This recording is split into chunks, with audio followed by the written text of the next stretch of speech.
আসসালামু আলাইকুম। আজকে আমরা ক্লাস 5 এর পৃষ্ঠা ২৭ নং করব। কোশ্চেনটা স্ক্রিনে দেওয়া হচ্ছে। তোমরা একটু দেখো। এটা কিন্তু সবগুলো উদাহরণ।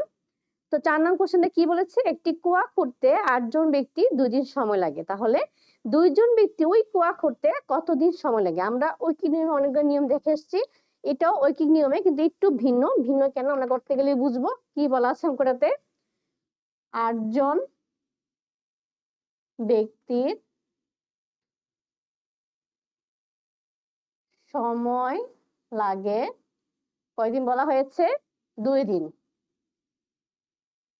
সুতরাং একজন ব্যক্তির ওই কাজটা যখন একজন ব্যক্তি করবে সময় কি কম লাগবে না বেশি লাগবে? অবশ্যই কিন্তু বেশি লাগবে। কারণ বলা হচ্ছে কাজের কথা। একটা কাজ একজন যদি করে তা অনেক টাইম লাগবে। তাহলে আমরা এখানে কি দিব? গুণ দিব। এখানে কিন্তু ভাগ হবে না। এই জিনিসটা খেয়াল রাখতে হবে ঐকিক নিয়মে যে ১ থাকলে যে ভাগ হবে এমন কিন্তু কথা না। আমি ১ম অঙ্কের ক্ষেত্রে বলেছিলাম এই কথাটা। সেম ভাবে লাস্টে কি বলেছে? ২ জন। ২ জন ব্যক্তির সময় লাগে। অবশ্যই কি সময় লাগবে? কম সময় যেহেতু মানুষ বেশি তাহলে ভাগ হবে। ২ একে ২, ২ একে ২। টোটাল হচ্ছে ৮ দিন। তাহলে এটা হচ্ছে আমাদের ৪ নং এর অ্যান্সার ৮। এখন আমরা ৫ নং অঙ্কে চলে যাই। কোশ্চেনটা আমরা পড়ি। তার আগে এটা মুছে নেই। ওকে। ৫ নং কোশ্চেনটা কি বলা আছে? রফিকদের বাড়িতে যে পরিমাণ চাল রয়েছে তা দিয়ে তাদের পরিবারের ৬ জনের ২৪ দিন চলে। যদি তাদের পরিবারের সদস্য সংখ্যা ৩ জন হয় তাহলে ওই পরিমাণ চাল দিয়ে তাদের কত দিন চলবে? তাহলে এটা আমরা শুরু করি।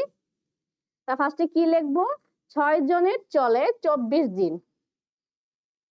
এখানে বলেই দিয়েছে ৬ জনের লাগে ২৪ দিন। ২৪ দিন হয়। তো ৬ জনের চলে ২৪ দিন। এখন এখানেও খেয়াল করো সুতরাং একজনের এটা কিসের কথা বলা হচ্ছে? চালের কথা। তো ৬ জন যে চালটা ২৪ দিন নেয়, একজন যদি সেরকম লাগে কি লাগবে? অবশ্যই তার বেশি দিন লাগবে, অনেক দিন যাবে। তাহলে কি হবে? এখানেও গুণ হবে। ভাগ কিন্তু হবে না। কারণ একজনের ওই চাল খেতে কিন্তু অনেক টাইম লাগবে। আর কয়জন বলছে? ৩ জন। ৩ জনের লাগে অবশ্যই কম সময় লাগবে তাহলে ভাগ হবে। ৩ একে ৩, ৩ দুগুণা ৬। তাহলে কত হয়? ৪ দুগুণা ৮, ৪ দুগুণা ৮, ২ দুগুণা ৪, ৪৮ দিন। উত্তর ৪৮ দিন ৫ নাম্বারের। তারপরে অঙ্কটা আমরা যে এটাকে মুছে নেই। কি বলা আছে?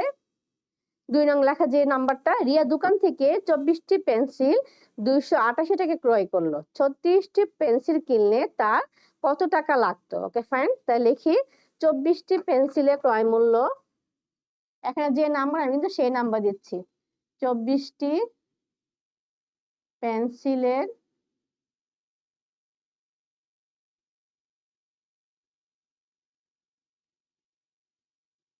ক্রয় মূল্য কত বলা আছে? ২৮৮ টাকা। তাহলে এখানে একটি পেন্সিলের ক্রয় মূল্য কি হবে? অবশ্যই কম হবে। একটু বুঝতে হবে জিনিসটা পরে একটু খেয়াল করবে। এখানে কি কিছু কিনতেছে নাকি খাচ্ছে না কি করতেছে? যেহেতু একটা পেন্সিলের দাম অবশ্যই কম হবে তাহলে এখানে ভাগ হবে।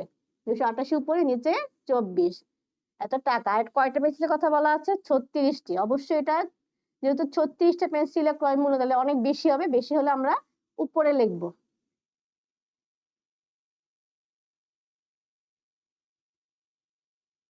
২৪।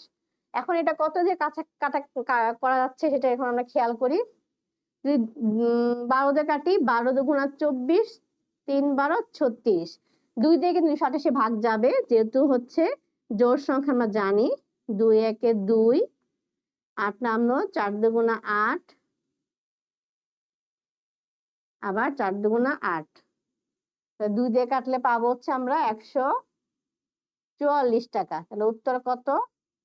১৪৪ টাকা। এখন আমরা এই পেজের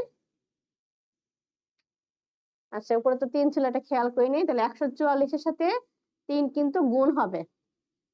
তাহলে আমরা গুণটা করি। ৩ ৪ ১২, ২ হাতে আছে ১, ৩ ৪ ১২ আর হাতে রেখে ১৩ ৩ আবার হাতে ১, ৩ একে ৩ হাতে রেখে ৪, ৪৩২ টাকা। এটা হচ্ছে আমাদের ফাইনাল অ্যান্সার।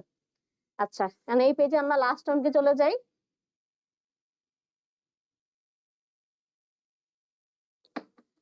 লাস্ট অঙ্কের নাম্বার হচ্ছে 6। আমরা কোশ্চেনটা আগে পড়ি। কোশ্চেনটা কি বলা হয়েছে?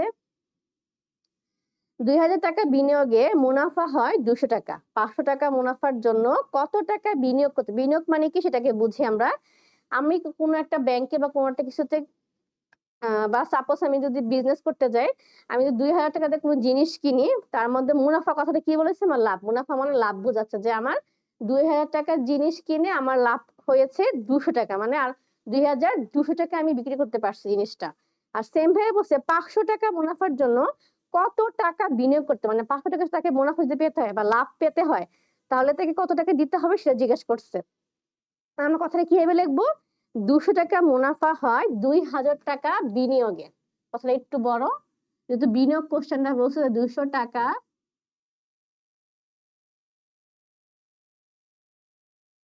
মুনাফা হয় 2000 টাকা বিনিয়োগে।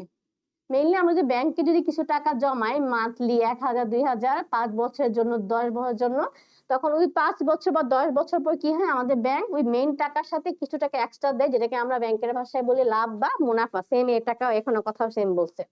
তাহলে 1 টাকা মুনাফা হয়, অবশ্যই কি হবে? কম টাকা বিনিয়োগে। 2000 ভাগ 200। আর কত বলছে? 500 টাকা। 500 টাকা মুনাফা হয়। মুনাফা মেনলি কিন্তু লাভ বোঝায়, এটা কিন্তু পেস্ট লাগেও না, মুনাফা নতুন ওয়ার্ড যদি লাগে। তাহলে আমরা 100 দিয়ে কাটি, 2 100 200, 5 100 500। আবার এটা 2 1 2, 2 1000, এটা হয় 2000। তাহলে 1000 আর 5000 গুণ করলে হয় 5000 টাকা। আশা করি তোমরা প্রত্যেকটা অঙ্ক বুঝতে পেরেছো। আমরা নেক্সট ক্লাসে 28 নং শুরু করব। প্রত্যেকটা পেজ শেষ করার চেষ্টা করছি যাতে তোমাদের সংক্ষিপ্ত কোনো সমস্যা না হয়। তাহলে আজকের মতো এইটুকু, নেক্সট ক্লাসে আবার দেখা হবে।